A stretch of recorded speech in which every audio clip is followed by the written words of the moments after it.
What is up, everyone? Welcome back to another episode of the Burning Questions podcast here from Fantasy Football Scout. Thank you all very much for joining. It is the final international break before we get into the very busy fixture run that we have over November, December and into the beginning of January as well. It's actually my favourite international break of the year if we had to rank them, because we know what comes next. It is the calm before the storm, and for a lot of you it is the week that you are going to be playing your wildcard. So today, that's really what we're going to be focusing on in today's one. Of course, because it's the international break, we have 2 weeks of burning questions. So next week, we'll be back doing a little bit more of our usual stuff, answering a few hot topic questions. But in this week, we're basically going to cover everything in FPL by building a wildcard draft. We'll be going through goalkeepers, defenders, midfielders, forwards, the ones you're looking to buy and the ones you're on wildcard. But before we get into all of that, Tom, how are we doing? Chelsea with a pretty dull 1-1 draw. We were hoping for a little bit more, but I think we'll take that. Apart from that, how was your international break? Yeah, break's nice. Chelsea was nice, but FPL was less than ideal. Another nightmare week, really. But I'm looking at those ranks on screen as well. That has flipped. I think I was ahead of you like 3 weeks ago. That's what selling Erling Haaland will do to you. Yeah, that's gone well. Well, buying Haaland, sorry, not selling. Yeah. Well, me selling him and you buying him, basically. Yeah. If someone in the chat could just let us know that everything is working okay, that would be fantastic. But yes, talking of scores, I will let you go first. Another week of Erling Haaland. Another unlucky week of Erling Haaland. Captaincy armband on him for you. 10 points there. That late yellow card we were discussing just before the start, just before we went live, was very sweet for me and very bitter for anyone who owned Erling Haaland, as it ended up losing him 2 bonus points as well. Yeah, it was, for the podcast, it was 45 points. Flecken in goal, standard now, just absolutely useless. Dallo, 1 point. I brought him in for Rico Lewis, so that, again, subbed off 58th minute to miss a clean sheet. That was, again, useless. 8 Nori, though, did all right. Gabriel, 2. Mbuemo with 5, Johnson with 2, disappointing. Palmer with 2, disappointing. Semenyo disappointing against Brentford with 2. Haaland captain, as you said. Jackson with 2, and then Cunha was the one bright spark, really. Yeah, Jackson's an interesting one. I think lots of people are looking this week at forwards, and suddenly he's not really in the conversation, and he feels like quite a nice differential, and one that does deserve to be looked at over the next couple of weeks, though, although is on for yellow cards. Of course, yeah, Chelsea a little bit, I mean, I would say disappointing, but, at home to Arsenal, you can't massively. It wasn't really the week we're expecting loads of points from them. Spurs losing 2-1 to Ipswich. I had Solanke in my team, just wanted something from him. And I think that is going to be the final nail in the Dominic Solanke coffin for me this week. Just so inconsistent every week that they have performances like this in them, and I don't really want players from that team in my team at the moment. And yeah, Diego Dallo, that must be a painful one to take when you saw 57 minutes or something he got, right? Yeah, 57 just before the clean sheet. Subbed off for Johnny Evans, so I don't know what.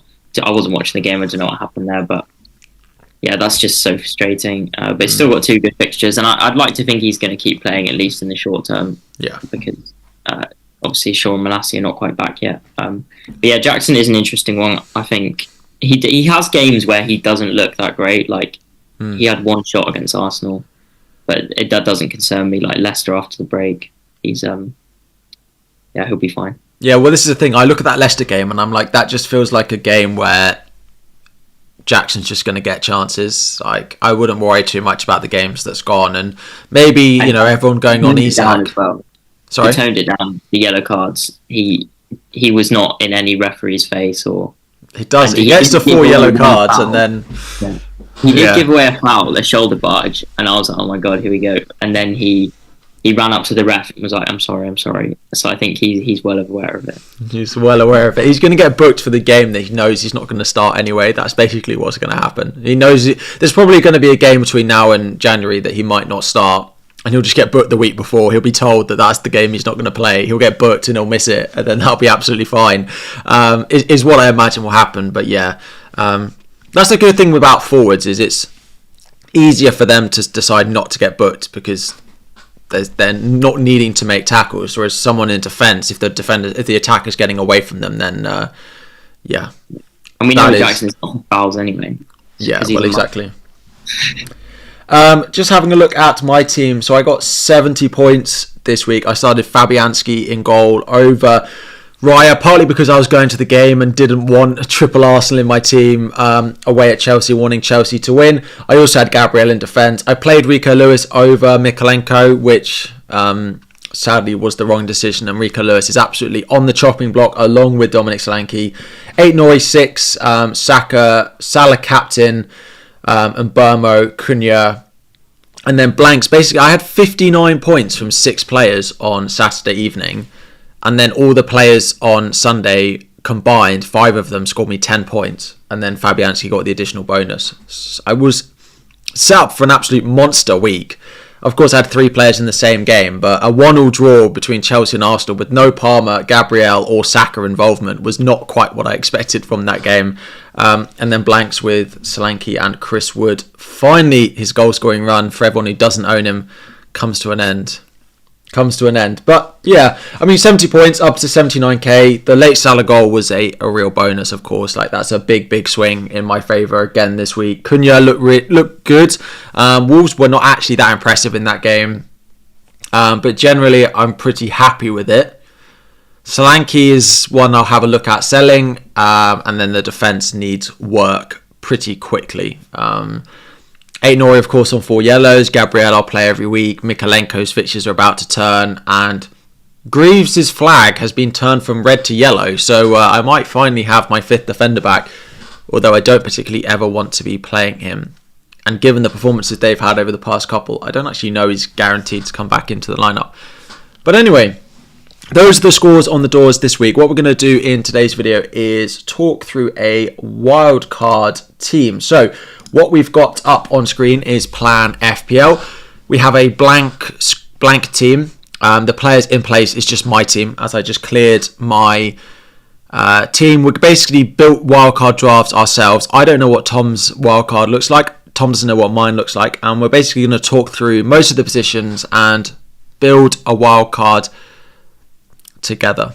So, before we talk mainly about the team, is there anyone on wildcard not putting Fabianski in their wildcard? Yeah, no, I can't believe you actually had him in tweet. Oh, that's just unbelievable. Also, I'm gutted for you that Sunday didn't work out. You're so gutted. You definitely needed more points. Yeah, Fabianski is a great pick. I mean, I thought you were being sincere there to start with, but then I was like, wait, no, he's not. I mean, Areola hasn't even been in the squad for 3 games now? You wonder if he's fallen out with him. Yeah, that's what I'm saying. Yeah, either he is injured, which is obviously fine for Fabianski, or he's had a bit of a tantrum. The fixtures coming up are okay. Like, there's a couple of games which you could play him in, but he's generally going to be on the bench for you most weeks. But it's the best of the 4 million. So if you're on wildcard, you're almost certainly going with Fabianski. Now, I'm interested to hear who your main goalkeeper is going to be on wildcard. It would be Raya, I think. Just to be honest, the fact that people are getting turned off just turns me on a bit more. Like, it's. Excuse me. The fact like towards the Arsenal defence, it's like I think everyone has one, so why not get 2? And the fixtures are great, and they're going to keep clean sheets. They haven't stopped they have stopped, but you think that's not going to continue. So. Yeah, the data's still been there. I actually didn't have Raya in my wildcard draft. The one I had was Verbruggen of Brighton. He feels like if you're not going Raya, he's probably the one that I would go with as a cheap alternative. Like, their fixtures for the long run start to look pretty nice. Southampton at home next week. They've got Leicester, Palace, West Ham, all between now and Christmas. They've also got a pretty nice, decent long-term run of fixtures and rotates decently enough with Fabianski as well. Let us know in the chat. I think it is Verbruggen and Raya are the 2 goalkeepers people are looking at. Some people have mentioned Sanchez. While we've got 2 Chelsea fans here, I wouldn't go near us defensively. Like, I think we've been better. I think we're only getting better. And I think with these fixtures, I don't think it's the worst thing, because like if you. Yeah, I guess you could have Dunk and Sanchez. Like, I have got Dunk in my draft. So if you had like Dunk, so I've got Colwill in my draft. Yeah, I mean, what's better? Do you think? I think Dunk's got a bit more goal threat than Colwill. Yeah, maybe. I just worried that Sanchez will miss a game. I actually don't, to be honest. I don't think. I don't, but then there's at the end of the day there is a fan pressure on managers does sometimes have an impact, and the fans do not like Sanchez like at all. No. If the fans were picking the 11, Sanchez would not be in it. Yeah, but I do accept that, but there is a reason why Jorgensen is like nowhere near, and Maresca keeps backing him. Yeah. Let's put David Raya in there for now. We'll see if we can afford it. My team value is quite good, so if we can't afford it with my team value, then we're going to have to do something to downgrade it, and maybe that goalkeeper spot is one of those. With going with Raya, I imagine there is an Arsenal double up in defence with Gabriel in your team. Is there any reason not to go with Gabriel given his goal threat? I don't think so with those fixtures. You Yeah. have to be brave not to.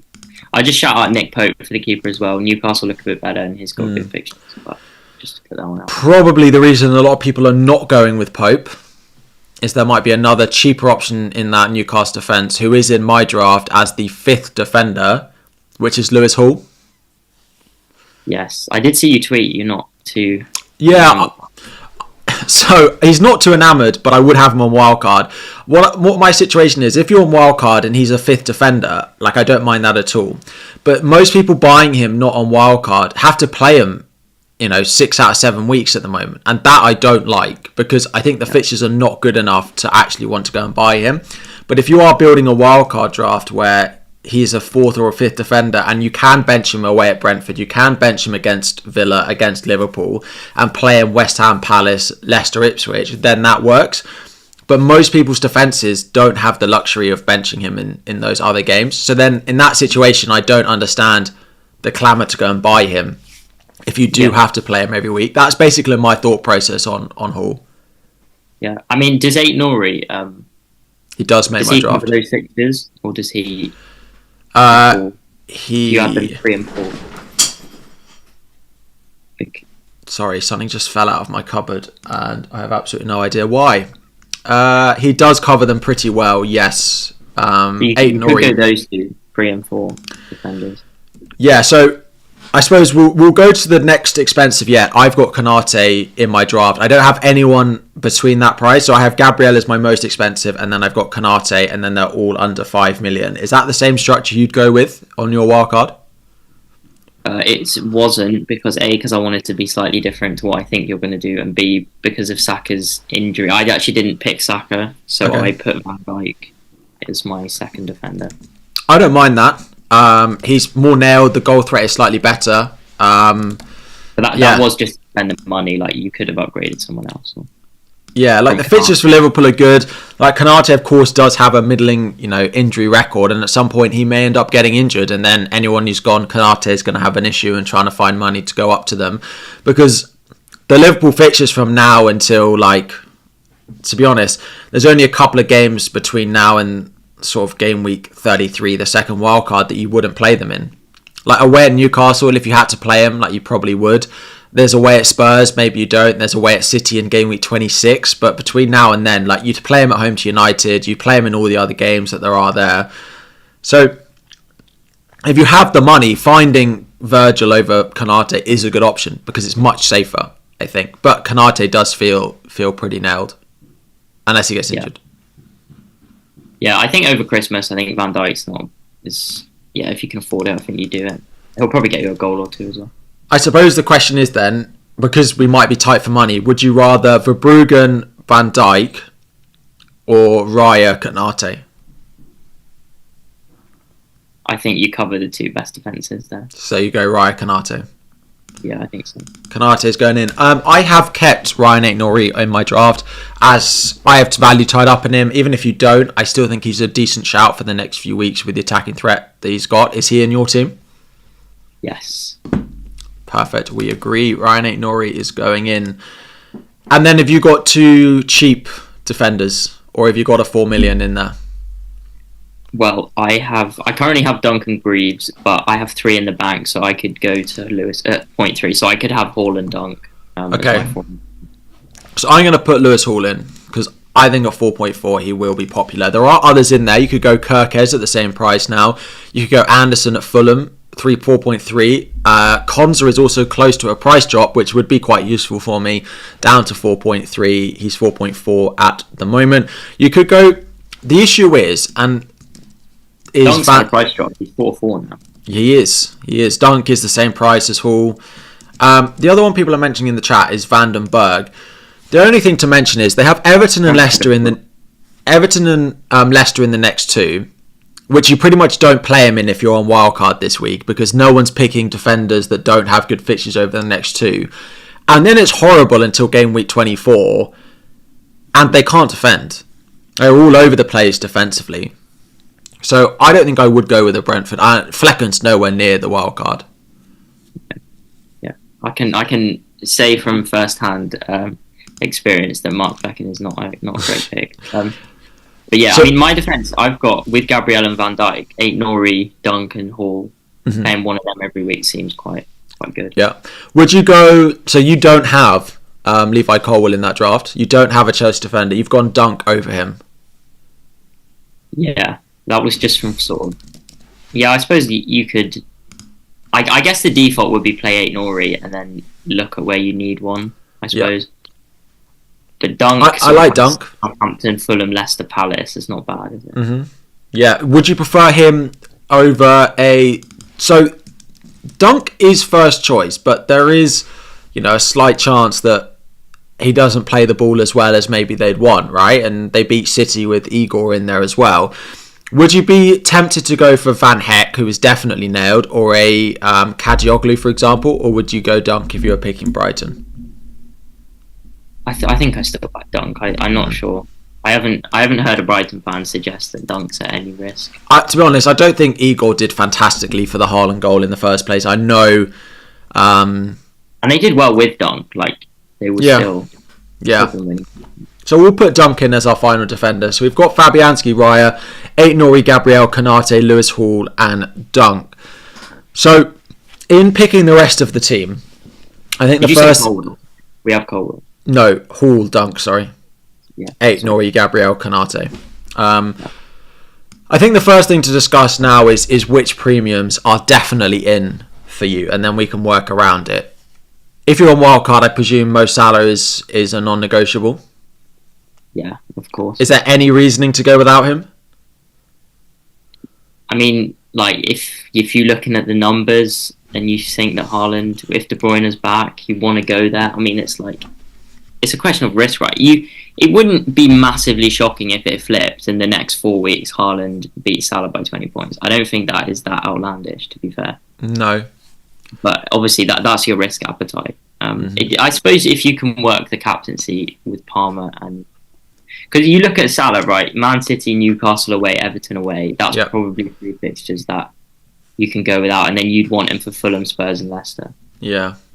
But I'm not advocating it or saying it's the best, but I do think that there is a case to back. If you want to do something different, the back that Haaland's XG will come good over the next few, especially because I suspect De Bruyne will start against Tottenham. And De Bruyne against that high Tottenham line, I think. Yeah. Yeah, absolutely. And if Dragishin is having to play again, then he is the one. He is the issue for... But Salah against Southampton. So is it Haaland versus Salah? You can only own one. I think so, especially because the defence I've gone for is Raya, Gabriel, Van Dijk.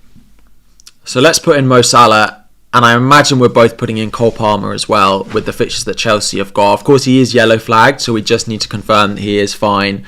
But between now and game week 22. You want him pretty much every single week. The only, in theory, less easy fixtures are Aston Villa at home and Spurs away, both of which I have absolutely no issues with playing Cole Palmer in. Yeah, for sure. I mean, he's had 11 games now. His first 6 games, like, I'm not subscribing to the view that he doesn't turn up in big games and whatever, because I think that's, he has a good goal record in big games, but his XGI numbers is the last 5 compared to the first 6 is massively different. And the first 6, the fixture, we were top of the ticker. Yeah. and we're top of the ticker now. Like teams like Leicester and Southampton and Spurs and Brentford. Yeah, you do see against teams like Arsenal and Newcastle that he does drop deeper to try and pick up the ball and try and be a bit more creative, whereas against these other oppositions he's much further closer to the goal. He leaves Caicedo and Lavia or Enzo to be the ones to be more creative, and whoever it is filling into midfield from defence. I don't think we'll see it so much against some of the opposition we've got coming up.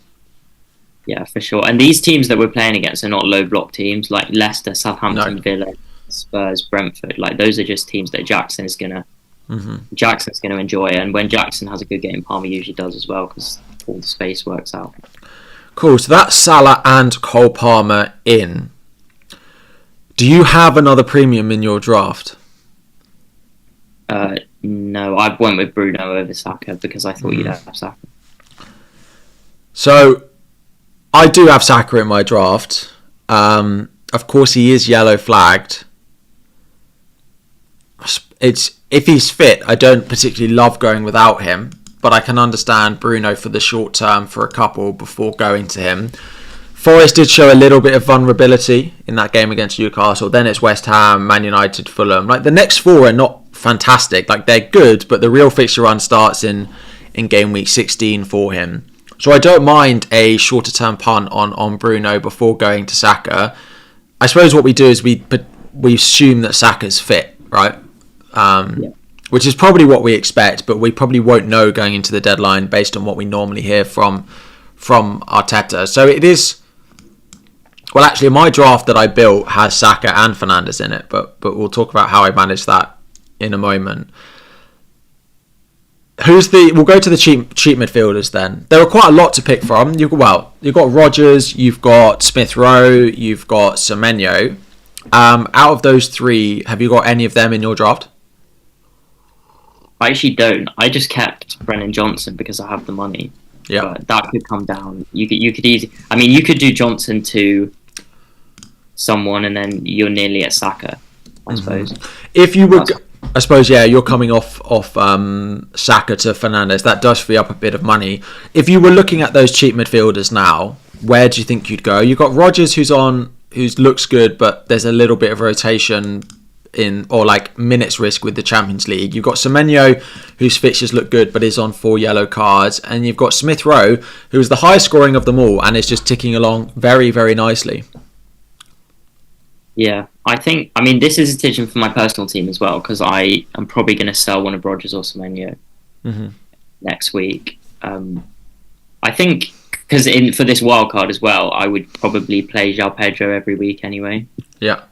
So I think I would want the nailed Semenyo or Smith Rowe ahead of Rodgers, just because like when would I play them is probably when João Pedro got benched, if he does. The issue with that is he's going to be on the pitch. He's going to come on, right? And you're not going to know. That's the only issue with João Pedro, and I've got it when we look at my team. It's like he's great if I knew when he was benched. Yeah. If it's the 8th attacker, I don't see the point in going for Semenyo because the 1 week you need him will probably be bad. Yeah.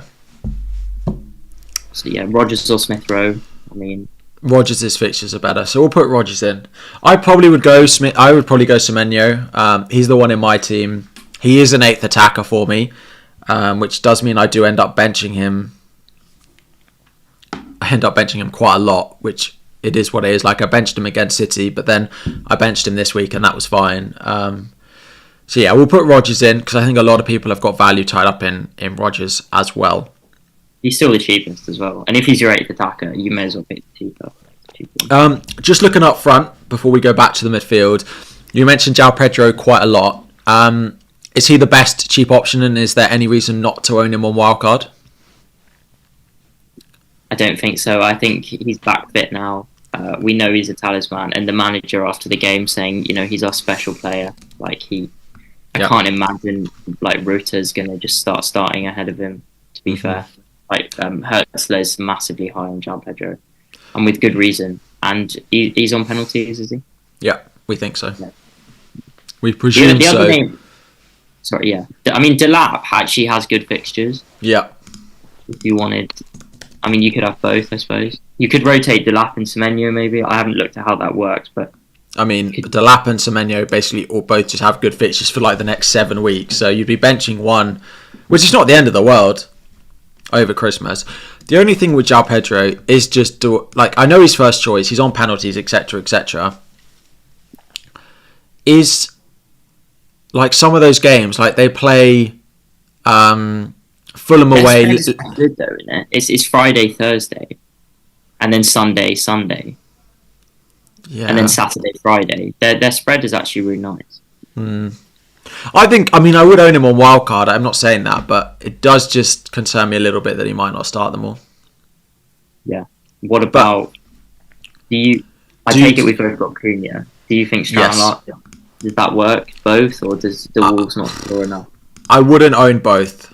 I would just go Cunha.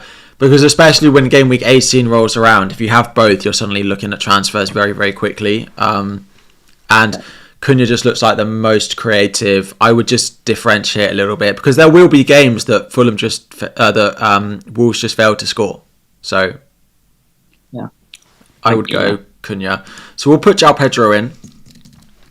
Welbeck, obviously, yes. Probably even more worried about Welbeck's minutes, I guess. Well, I can see João Pedro starting every game and maybe coming off at 70, whereas I can see Welbeck missing a game. What, for Ferguson? Yeah. Yeah, I think it's unlikely, but yeah, I know what you mean. I would go João Pedro over Welbeck, I think, now, just based on the money difference. Yeah, that's fair. So that leaves... maybe I need to get out of my head his past. Yeah. I know what you mean. He is fully fit and he is first choice. But he also was playing so many games because there was no Ferguson or João Pedro. Yeah. So they didn't have much choice. But he is important to them. He's playing really well, so I wouldn't massively worry about it. But I would go João Pedro over Welbeck now, I think. Yeah, I agree. Penalties as well. I'm probably buying him next week, so yeah, definitely. That leaves 3 spots, probably the hardest 3 to pick. We have 2 midfielders and 1 forward. I have 26 million in the bank, which is about 9 million per player. I have 22. Christ. Yeah. Do you? Yeah. My team value might not be great, but I also have Virgil, Raya. I've got Konate in here instead of Virgil, which will help. There must be something else different between what you're looking at and what I am. Well, I've got Raya. I've got Raya in this one. João Pedro, Cunha, Palmer, Salah, Rodgers, Aït-Nouri, Gabriel, Konate, Fabianski, Hall and Dunk. Yeah, maybe my team value is just shocking. Your overall one is 101.8, isn't it? Yeah. When you remove everyone. Mine's 101. So. Okay, so that's 3 players that we've got. That's 9 million. So we are looking at some big, expensive players to go in these, but they don't fully pick themselves. Ile is in the chat saying Alexander Isak. Now, you have Jackson in your team. Isak is the one... Yeah. Pardon? And this wildcard team. So you've gone Jackson over Isak. Yeah. Do you think it's close? I couldn't afford Isak on my wildcard draft, but people with a better team value probably could. I think it's close, yeah. I just think...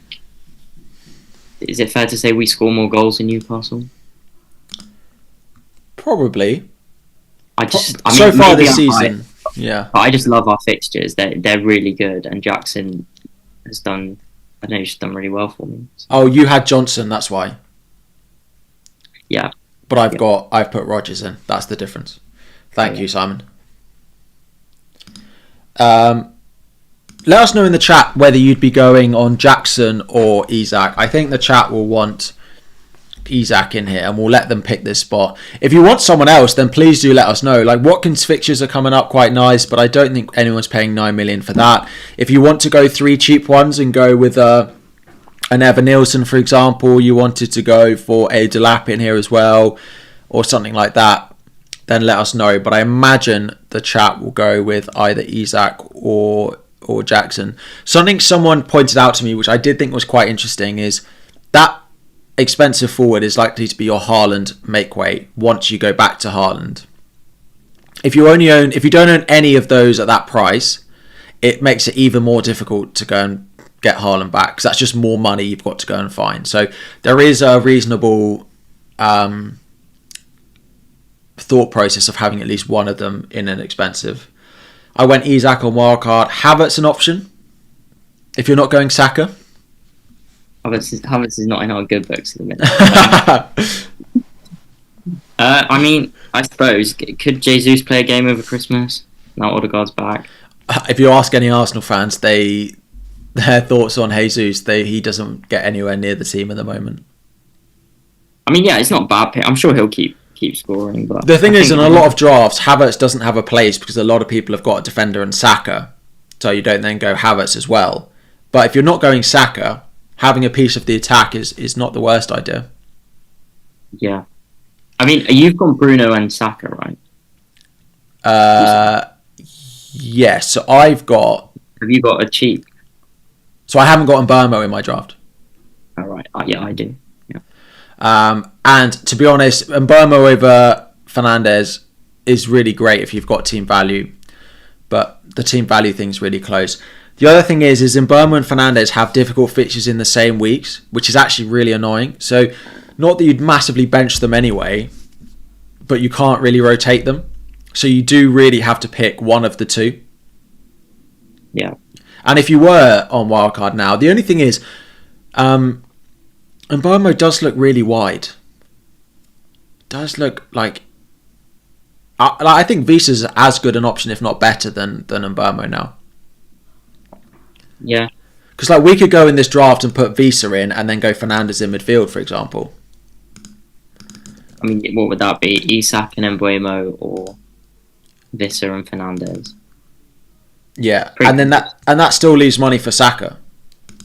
Plus 2 million in the bank. So that's a midfield of Saka, Salah, Palmer, Fernandes and Rodgers, with João Pedro, Visa and Cunha up front, with Rodgers on the bench.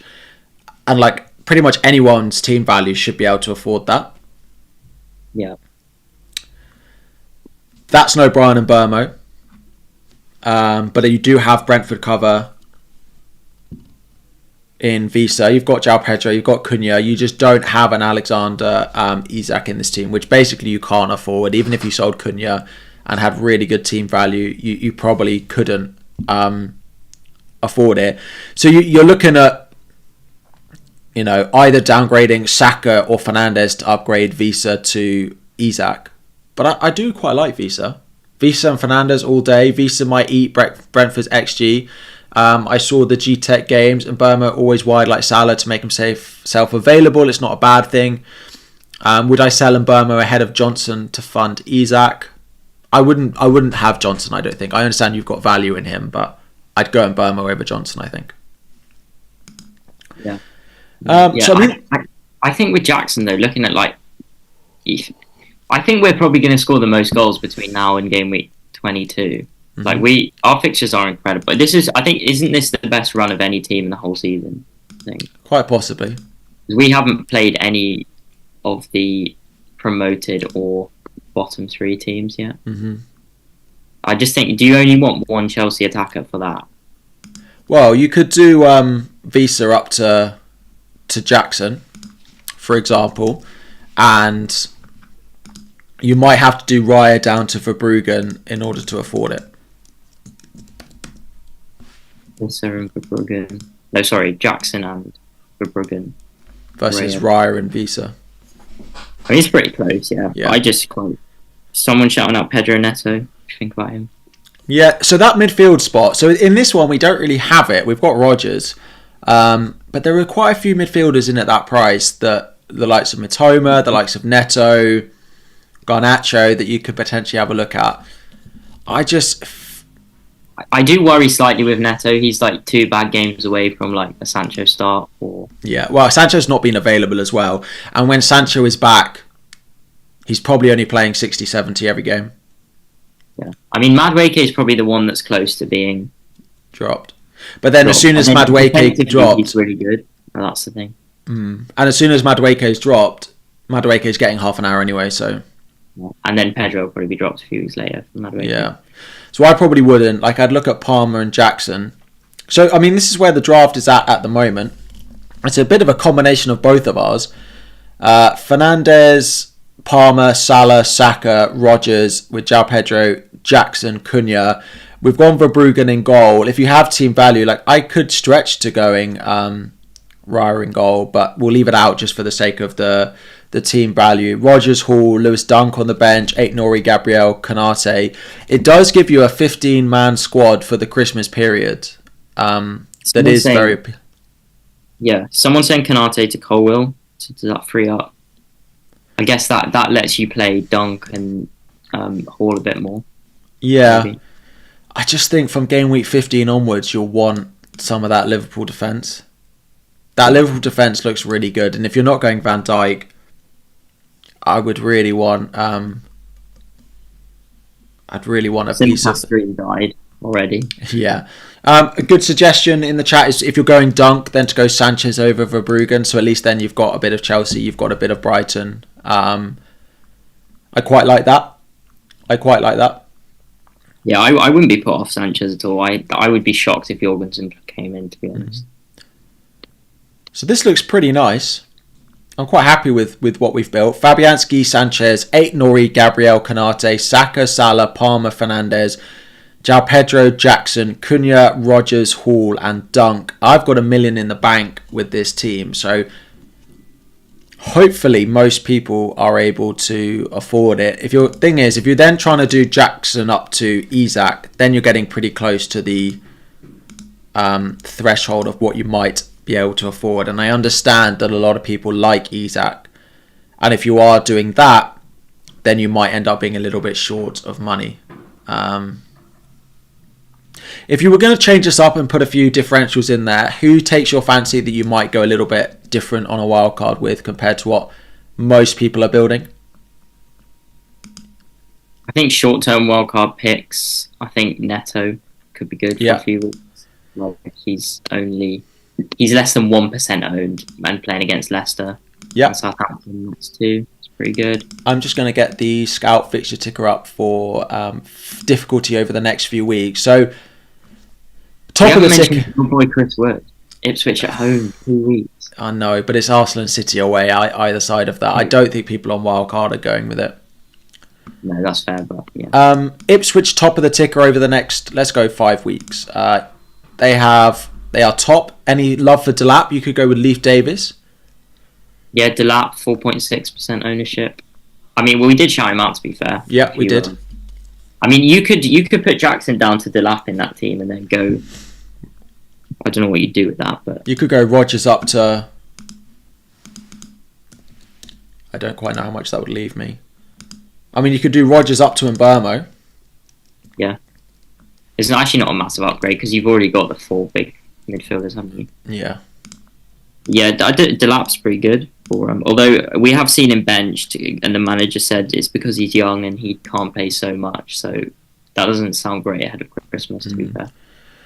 Wolves are next. We've got 2 of those. Brighton are next. We've got 2 of those. Aston Villa. We've only got Morgan Rogers. You could look at a Konza. Is there any love for Luca Dean? Apart from him just being a troll. What? It wasn't from you last week. But... No. I did have a look at it in a little bit more detail. And if he rotates into your defence quite well, he does have Palace, Brentford, Southampton all at home. Amongst other difficult fixtures as well. Another one in at that price is Robinson of Fulham. If he rotates in as well, there are some nice games and it gets better again in game week 19. That Southampton at home game for Villa, though, is between midweek Prem and the Champions League, isn't it? It screams Maatsen and Duran. Yeah, I probably wouldn't go Dean. I think like Dunk, Colwill, Aït-Nouri. We've got three solid picks there. Any love for Evan Nilsson if you're going Bournemouth? As a forward? But yeah, I suppose. I mean, him and Semenyo. I guess if you need one, you're going to pick Evan Nilsson because of your yellow cards, aren't you? Yeah. Yeah, he's 3 goals in 3 now. Yeah, I don't mind it. I think I still prefer the others though. Chelsea next. We've got Palmer in there, Jackson. We spoke about Neto, Colwill, Sanchez are all worth considering. Brentford, I don't mind either Mbermo or Visa, but I wouldn't look at them defensively if I was on Wildcard. Newcastle feels like Isaac and Hall. You've got Johnson. Always be good. That's what I was going to ask. You've got Johnson in your team. Would you be considering doing Johnson to Gordon? I haven't considered it, but that's yeah. I mean, you can't go wrong with Gordon. He'll continue to pick up points, take over. Good differential, less than 10% owned as well. He did limp off last weekend, but then he has gone on England camp, so we're still waiting to see if he is fine. He's always fine. He always starts. The only other thing probably, so there's no Spurs in it. Are we fully writing Spurs off as just too inconsistent to buy? I mean, in isolation, I think their attackers are always decent, but like we've just listed 8 teams that would have attackers from. Yeah. So like I think it's just as a matter of priority, it's a no. But yep. Brennan Johnson's data is still really good, and he his XGI is approaching Palmer's by 90. But I just don't really see where it fits into it. No. And then the final one is Liverpool. So we've gone Kanate and Salah. Is there any love for anyone else? Like, is it worth taking a risk on any of the attackers or any of the other defenders? Like, is Raya a better pick than Alisson once he's back, for example? I mean, I guess it gives you the double, right? I don't think. Yeah. Which defence do you want to double up on, Liverpool or Arsenal? Probably Arsenal, but I don't think it's that much in it. No, Alisson has got 5 bonus points early doors. Mm-hmm. Raya has got just 6. Raya's got 6, but he's obviously played double the amount of games, so it's not the worst shout, to be fair. Yep. I mean, Trent will obviously be back by 15 as well. Yep. We haven't spoken about him. I mean, I'm not going Trent. I really am not. The money is too much to spend. I don't think he's going to play the Southampton game. It's too much for me. Yeah. I mean, if he was fit, you could do Jackson to anyone and then Kanate to Trent. Someone in the chat was Victorious. We will have a look at your super chat in just a moment, but you did ask about who is a better attack, Chelsea and Newcastle. Chelsea have the 4th highest XG in the league, whereas Newcastle sit about 11th or so. It's only 4 different to it, but we've had the toughest fixtures, to be fair. Yeah, XG open play, Chelsea are 2nd in the league as well, so whereas Newcastle's still quite considerably lower. So Chelsea do rank higher in terms of attack. Maybe Jackson is just the play, but you also get penalties and more minutes from Isaac. Yeah, that's true, actually. Everyone was so high on Jackson 2 weeks ago, and then he hasn't scored at Old Trafford and against Arsenal. Yeah. So I don't really see what's changed. Like the numbers he was posting early in the season was ridiculous. Yeah. I think this is... And Nkunku seems to be completely out of favour in the Premier League. Yes, he does. Like, he's not even getting on the pitch, and Felix is getting on the pitch even less at the moment. So, yeah. This draft only leaves 0.6 million in the bank. So, I mean, you would need to probably do something of Isaac to Jackson or another downgrade somewhere else, maybe in defence of, Dunk to a 4 million or something like that. But yes, the Chelsea data is particularly interesting. But that is the wildcard draft, and I think we've covered most of the players that people are considering buying this week anyway. So to wrap it up over the international break, let's have a look at our teams. Tom, I will let you go first with your team. I will read it out for the podcast listeners. We've got Flecken in goal, Dalot, Aït-Nouri, Gabriel, Mbermo, Rodgers, Palmer, Semenyo, Haaland, Jackson, Cunha, with Johnson, Dunk and Greaves on the bench. Yeah, I mean, the obvious thing there is no Mohamed Salah. against. Sorry, just before we do this, there's one question about Odegaard. We didn't mention him. Do you think he's a pick? Not really. Like, I'd go Fernandes over Odegaard. Havertz or Odegaard? Havertz. Okay, fair enough. I think. Yeah, it's like the same price as Fernandes, and I think I'd go Bruno over him. Yeah, fair. Yeah, penalties as well. Yeah, I guess the big thing for my team, coming back to it, is no Salah. Mm-hmm. I mean, I keep saying this and I keep getting hammered. One more week, maybe. I only have one transfer. I just think Haaland at Spurs with Kevin De Bruyne, like, I'm not that bothered about that. I happily captain him. Like, his underlying numbers are double that of Salah's over the last 5. Yep. Like, I'm not saying it's the best play to have Haaland, because clearly it's not, because you unlock 2 million as well now. But I think the swing has been a little bit unfortunate. Probably get hammered for that, but I think that's what I think.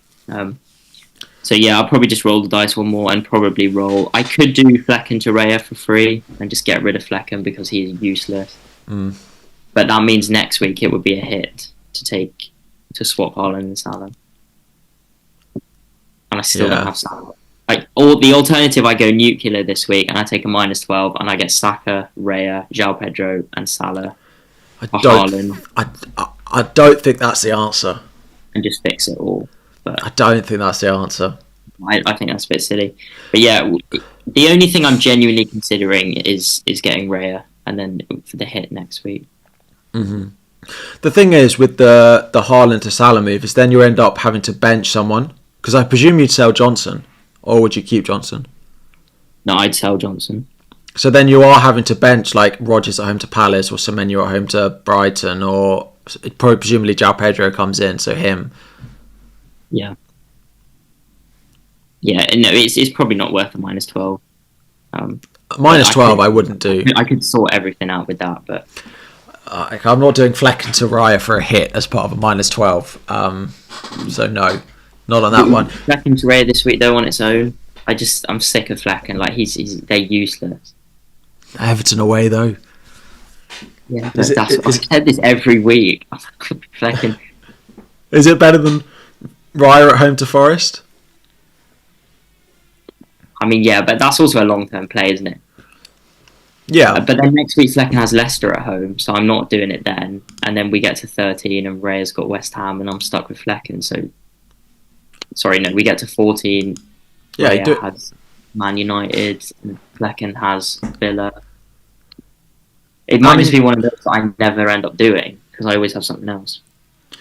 Yeah, I mean, my only thought was if you do the Haaland for free next week and then in 14 you do Flecken to Raya after the 2 fixtures, but like I wouldn't blame you if you just wanted to get it done. Yeah, but then owning Raya's been no like walk in the park either. This is true, yeah. But I have more faith in him turning it around than Mark Fleck. Yeah, true. Looking at Brentford defend and Van den Berg passing it back to the opposition striker. Yes. Yeah, I know what you mean. Because next week, I do Haaland to João Pedro. And then I've got decisions on whether I keep Johnson. Because he has Fulham at home next week. Yeah. So I probably wouldn't want to be doing that for a hit. Would I? I don't think. Oh, you're just going to have to get it done at some point. Morgan Rogers comes to Stamford Bridge, so I might be more inclined to sell Morgan Rogers. No, but then you need someone to bench. So if you sell Rogers, it gives you a benching headache. True. Yeah. If you sell Johnson, you just bench Rogers. Yeah, but what I'm saying is selling Johnson for a hit at home to Fulham has more potential to backfire. So I may just roll this week and then I can get Salah for free. Because I know we spoke before, but swapping Haaland and Salah before Liverpool Man City I'm perfectly happy to do that. Yeah, as we said, like it is a fixture they play against each other, but which defence would you rather your player playing against, the City defence or the Liverpool defence at the moment? And the answer is you want to be playing against the City defence. And it's Salah's a great record against Liverpool against City. Well, just out of interest, just quickly, who are you you're going to captain Salah that week, I assume? Yeah. Yeah. Not the part, yeah. I think so. I'd be buying Salah to captain. I don't have a problem with that. But yeah, rolling one more week. and hoping that this comes it comes good this week. Just before we have a look at my team, a couple of super chats in the YouTube chat. Would I play Son ahead of Rodgers this week if you owned both of them? I'm not sure I'd be keeping Son, but if I owned both, can't bench Son. He's going up against that right side of that City defence with either Lewis or Walker, and he will have fun against it. So you can't bench Son if you own him, I don't think. But he could be coming off at 65. He could have his minutes managed. Maybe. I think I don't know if he's going on international duty, but by then he'll be fine, I think. Yeah, and Son against City, he does enjoy it. Yeah, and one more. FPL Victoria says, I'm not on Wildcard. I've got 2 free transfers. I'm doing Haaland to Salah and Mikalenko. Doing Haaland to Salah and Mikalenko out, presumably from -4. Do I prefer Konate and Jackson or Colwill and Isak? Presumably going Konate doesn't leave money for Isak. I think we've decided that we prefer the Chelsea attack to the Chelsea defence, so we'd say Konate and Jackson over Colwill and Isak. Yeah. I think the defensive choice sorts that, because I'd rather have Konate than Colwill. Cool, and finally looking at my team, so I've got David Raya in goal, I've got Aït-Nouri, Gabriel and currently Rico Lewis in my defence. I've got Saka, Salah, Mbeumo, Palmer and Semenyo with Solanke and Cunha up front. On the bench we've got Chris Wood, Mikalenko and Greaves, along with Fabianski as well. 2 free transfers, 1.3 million in the bank. There are several things I am considering this week. I have exact money in the bank, and it is causing me pain on a daily basis at the moment to do Lewis to Konate and Solanke to Isak as with 2 free transfers. Both Isak and Konate are basically predicted to go up in price every night, and Solanke and Lewis are both also predicted to fall in price before the next deadline as well. So that would be a 0.4 million swing. Now, the other thing that's painful is as soon as one of those changes in price, I can't do both the moves. And I would have to reconsider. Now, I could delay Konate and get Konate in a few weeks, but if he goes up in price, I don't really have transfers that I expect to do that free up money. Like if I go Isak, I might do Wood to João Pedro in a few weeks, which would free up a bit of money. But it's one I don't particularly like the idea of letting get away from me, is where we're at. You have Jackson. I could go Jackson. I mean, that sort of solves it and gives you wriggle room, I suppose. Yeah. I don't think the gap is that. I wouldn't be too concerned if you missed that, to be fair. I mean, when would you move? Would you move early or not? I have to. I have to move today. But you're happy to do it. You would do that. I mean, I almost did it last night, but I didn't. Like, I had it. I was like 11 o'clock at night. I was like, I'm going to go to bed. I'm going to just do it. Because there was predictions that either at least one of them was going to go up. And then I saw live FPL tweet that Konate was close, but Isak wasn't anywhere near. And I was like, okay, I'm going to chance it. And I'll think about it again tomorrow.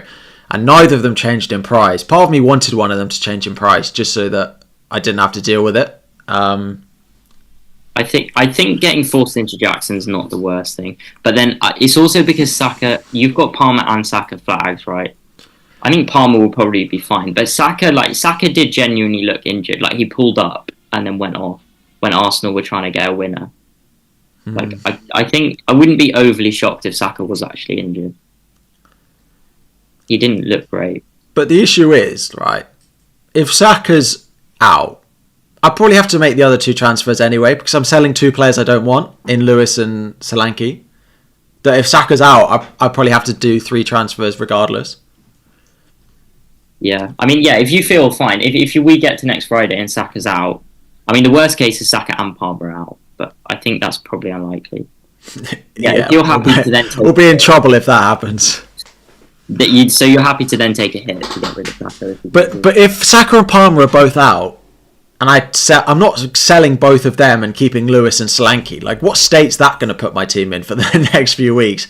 If I'm selling Saka and Palmer and keeping Lewis and Solanke, that's just making my team worse for the next few weeks, it feels like. So, yeah, maybe I'll be wrong. You sound convinced. So. Well, I worry that if I let this get away from me, I don't really have anywhere I can free up the money to then rectify it. That's my concern. But could I just go to Jackson, or could I just go Solanke to João Pedro? That's the other thing.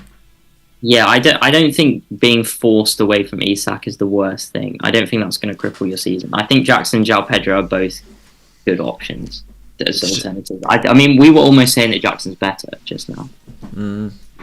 West Ham at home, Palace away though for the next two for Isak. Yeah, but Jackson's at Leicester. Yeah.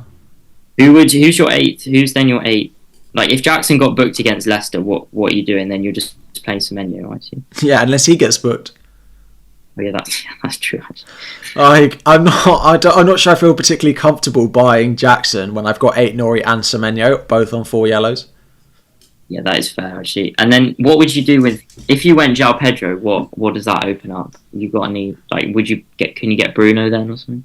I could do Solanke to João Pedro, Semenyo to Bruno. I don't mind that João Pedro, because that Southampton at home next Friday night is going to be. I reckon it could be quite big. But then I could do Wood to João Pedro, but I'm not selling Wood before Ipswich at home, am I? So I think Lewis to Konate will be a transfer I make, because I just want that Liverpool defence in my team. Yeah, you've been saying this for weeks, to be fair. I know they have City at home, Newcastle away in 2 of the next 3, but then it's Everton away. I mean, there's a small chance he doesn't start that, because it is the 12:30. Who, Konate? Yeah.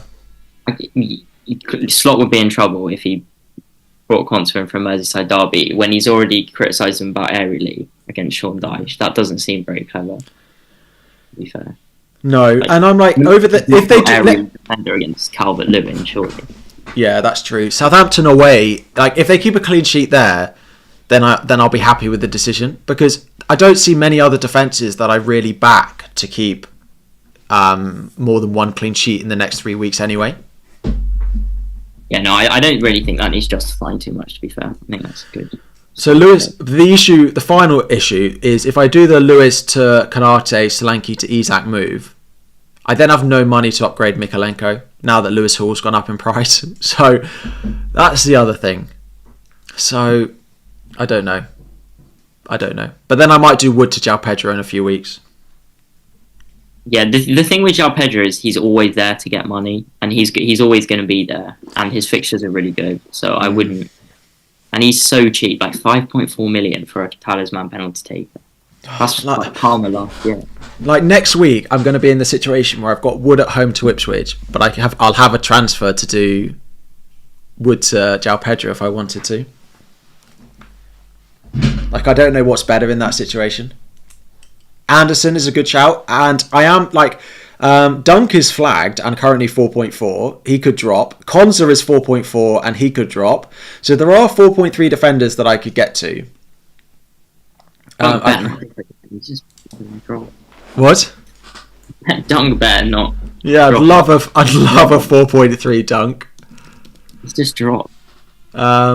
Just having a look at FPL statistics. Dunk is at minus 61.7. Konza. Konza's only minus 3.7 now. Anderson is the other one at Fulham. Fulham just keep ticking over, don't they? Yeah. The only thing is, like, maybe I just want the attacking threat that someone like a Robinson brings. Are they that appealing if they don't? But I'm keeping an eye on that, because if Dunk drops, then that would be ideal. But yes, that's where I'm at. There was I'll give you a name that you won't like, but Euro could be an option a couple of weeks. What's he down to now? He's 4-3. Yeah. Yeah, but their fixtures turn horrible in a couple of weeks.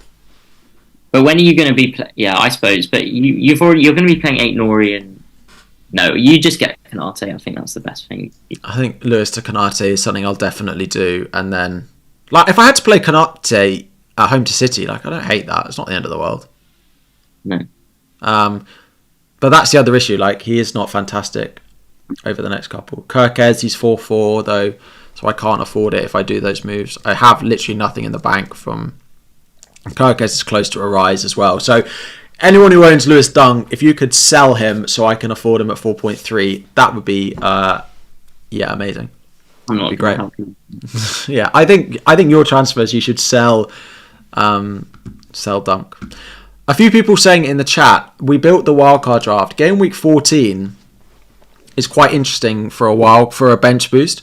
There's a lot of good fixtures that week. The only issue is if you do go Newcastle, they play Liverpool. But if you don't go Newcastle, midweek bench boost. Yeah, that's turning me off straight away. To be honest, There's a lot of things turning you off and turning you on today. Yeah, the bench boost is not one of them. Yeah, I agree. It's enough like midweek rotation and like United up against Arsenal. No, I'm all right. Yeah, probably not. And yeah, no, I don't like that. We had a super chat from yes. Victoria. Miko to Kanate for a -4. I don't particularly love that, but again, like he's going to be priced out of it. I mean, there's going to be ways you're going to come into a 0.1 in the next few weeks to not do that for a hit. Yeah, you're taking out a defender with a good fixture for a defender with a good fixture for a hit. That doesn't. Oh, sorry, but Mikolenko against Brentford is not great. Yeah, but Sean Dyche, that's 1-0. Like that would not shock me if that's 1-0. Thomas Frank doesn't let that in 1-0. Thomas Frank doesn't do 1-0. He does 4-alls. That's true. Well, yeah. Flecken definitely does 4 goals. Yeah, Calvert-Lewin, this is his week. But hasn't Pickford? What is it? 3 clean sheets in 5 now. Yeah. Probably. I've probably benched Mikolenko for all of those points. Yeah, Pickford 2 double-figure hauls in 4 or 5 weeks. Mm. Right, that is all. It is the international break, so enjoy the break. Enjoy making transfers if, like me, you are still tinkering with your teams as well. If you're on Wildcard, I hope that has helped.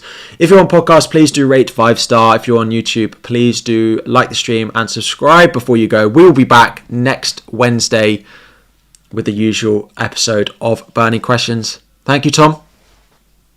Thank you. Yeah, keep going. If you're still on Haaland, just keep plugging away. Thanks, everyone, and we'll see you next week.